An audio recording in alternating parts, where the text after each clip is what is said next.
প্রিয় দেশবাসী, আগামীকাল থেকে সারা দেশে শুরু হতে যাচ্ছে পবিত্র মাহে রমাদান।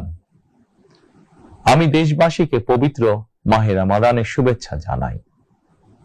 রমাদান আত্মশুদ্ধির মাস। আমরা যদি আত্মশুদ্ধি শব্দটির মর্মার্থ উপলব্ধি করি, তাহলে এই মাসে মানুষের ভোগান্তি বাড়ার কথা নয়।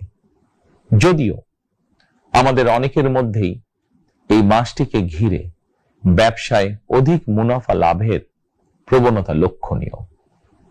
আপনাদের প্রতি আমার বিনীত আহ্বান, রমাদানের পবিত্রতা রক্ষার্থে এই মাসটিকে আপনারা ব্যবসা মুনাফা লাভের মাস হিসাবে পরিগণিত করবেন না। দ্রব্যমূল্য যাতে সাধারণ মানুষের নাগালের বাইরে না যায়, এ ব্যাপারে ব্যবসায়ীরা দয়া করে সতর্ক থাকবেন। হাজারো প্রাণের বিনিময়ে একটি মাফিয়া সিন্ডিকেটের পতন ঘটিয়ে রাষ্ট্র এবং সরকারের জনগণের অধিকার প্রতিষ্ঠার অঙ্গীকার নিয়েই আমরা রাষ্ট্র পরিচালনার দায়িত্ব গ্রহণ করেছি। বিএনপি সরকার সকল ক্ষেত্রে অনাচার অনিয়মের সকল সিন্ডিকেট ভেঙে দিতে বদ্ধপরিকর ইনশাআল্লাহ। ক্ষুদ্র মাঝারি কিংবা ছোট বড় সকল ব্যবসায়ীদের প্রতি বর্তমান সরকারের দৃষ্টিভঙ্গি সহজ এবং স্পষ্ট।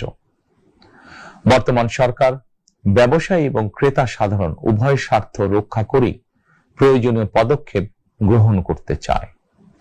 সুতরাং সরকারের পক্ষ থেকে কি ধরনের উদ্যোগ গ্রহণ করলে বাজার পরিস্থিতি নিয়ন্ত্রণে থাকবে কিংবা ক্রেতা বিক্রেতা উভয়েরই স্বার্থ রক্ষা হবে, এ ব্যাপারে আপনাদের যে কোনো ধরনের পরামর্শ কিংবা অভিযোগ শুনতে সরকার প্রস্তুত। ক্রেতা বিক্রেতা গ্রহীতা এই সরকার সকলেরই সরকার। এই সরকার আপনাদেরই সরকার। আপনারাই ভোটের মাধ্যমে এই সরকারকে রাষ্ট্র পরিচালনার দায়িত্ব দিয়েছেন। আপনারাই এই সরকারের শক্তি। প্রিয় দেশবাসী, পবিত্র রমাদান মাসে রোজাদারগণ বিশেষ করে ইফতার, তারাবি, সেহরি এই সময়গুলোতে নিরবিচ্ছিন্নভাবে গ্যাস, পানি ও বিদ্যুৎ সরবরাহ পেতে চান। এই বিষয়টি নিশ্চিত করতে এরই মধ্যে আমি সংশ্লিষ্ট কর্তৃপক্ষকে নির্দেশনা দিয়েছি।